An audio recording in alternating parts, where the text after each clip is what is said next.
We all know there is a parallel market functioning on the streets of Bangalore.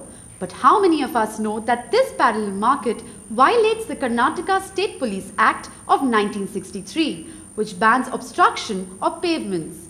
Koyal Mitra investigates and finds out how this is being encouraged by the authorities. The streets of Bangalore are crowded with vendors, practically leaving no space for us to use the pavements freely.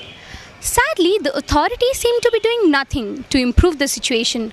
On the contrary, these illegal vendors are being encouraged to continue their business by corrupt policemen looking for a quick bribe. Two policemen taking a bribe from a street vendor in Jayanagar 4th block in broad daylight. We had been told by the vendors earlier that these two constables come every day for their cut of 10 rupees from each vendor.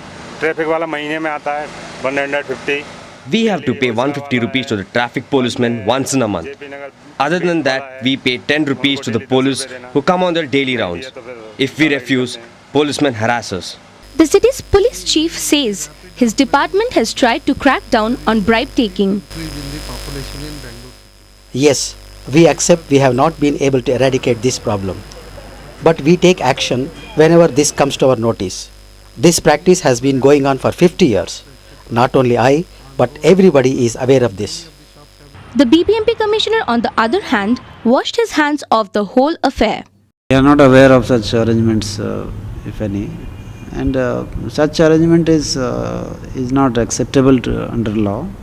That may not be the correct thing to happen. If that is there, I think police authorities or appropriate authorities have to take action on that count. With the police chief pleading helplessness and the BBMP commissioner feigning ignorance, it seems Bangalore street vendors have no option but to bribe the police if they want to stay in business. Never mind if they become a nuisance to pedestrians on the pavements. With camera person Pradeep Reddy, this is Koyal Mitra reporting for City 24.